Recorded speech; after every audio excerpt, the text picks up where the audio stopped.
I love that you're a senator. It gives me, like, kind of gives me hope for the future. It really does. Well, you know, sometimes you give me hope for the future. I want to thank you for what you've been doing. Oh, that's nice of you. Thank you. And you know, usually I don't like it when comedians get involved in politics. But when you did that monologue after your son Billy was born, and by the way, it was one of the least funny monologues I've seen you give. Sadly, it wasn't. Yeah. But it was important. It was very important, and probably the most important monologue you've done because, or at least up to that time, because you had never given an important monologue before. That is true. Anyway, so. But it really was important because it sort of laid out what the stakes are in health. Yes. And especially now that we are seeing this last iteration of Trump care, and, you know, I think it's officially called the Screw You, Billy Kimmel Act of 2017. Is that what they're calling it?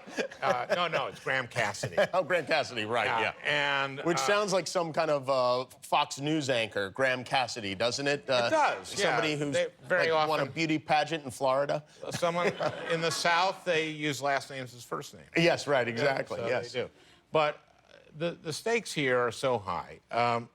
For example, pre-existing conditions. You mentioned this in your monologue. Right now, you cannot be, you're protected if you have a pre-existing condition. You can't be prejudiced against. You have a certain essential health benefits, like hospitalization and prescription drugs and mental health, et cetera.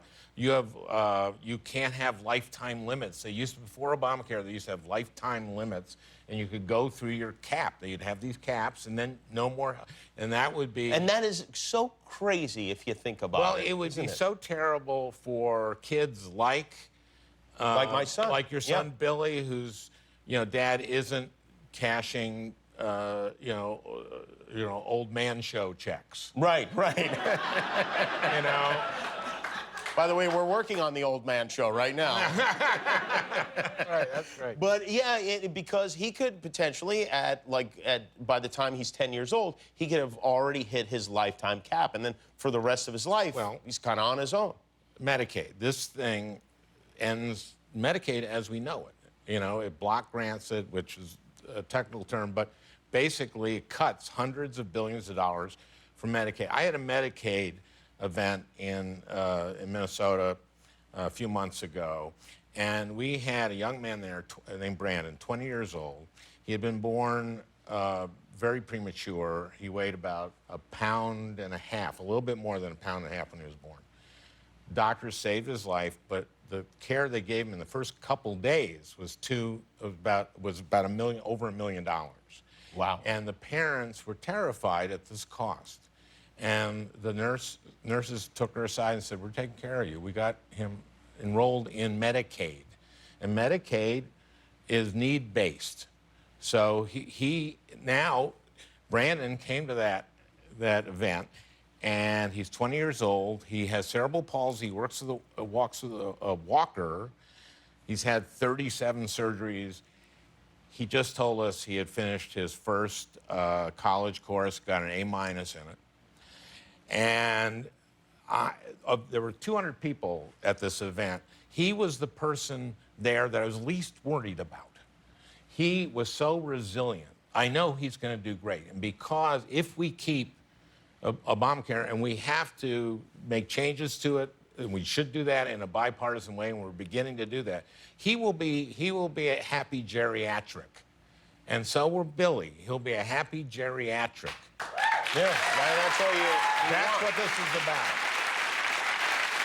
One of my colleagues yesterday was asked about this bill, a Republican colleague who I like a lot, he's a friend of mine, but he said there are 10 reasons to vote against. Chuck Grassley said this, Yes, right? he said there are 10 reasons to vote against this bill. I gave you like 3 that are really big reasons. This is a bill he's voting. He's planning And to he said, vote for. but the one reason to vote for is that we promised to repeal Obamacare. And that's a political reason. Look, This is the promise they want to keep. I mean, that's pretty crazy. I have the seat that Paul Wellstone held. Paul was a friend of mine. He died in a plane crash in 2002. He said this. He said about politics, politics isn't about winning for the sake of winning. It isn't about money. It isn't about power. It's about improving people's lives. And that's what healthcare is about. And so you shouldn't be voting for something because you made a political promise if there are a whole bunch of other people, millions of people are going to be hurt. Yeah. It seems very reasonable. It doesn't seem hard to understand. Everybody knows somebody with a pre-existing condition. Everyone does. And that's why, and those people should be calling. They should be making their voices heard. The people here in the audience, but the people at home, this makes a difference. And so they should make their voices heard. This makes a tremendous difference. And they only have about a week to do this. Yeah, right. They have till September 30th, and that ends really at the end of next week for all intents and purposes. And we've got to stop this from happening. Do you love clicking buttons and subscribing to things? Then click the button to subscribe to my channel, and you'll finally be happy.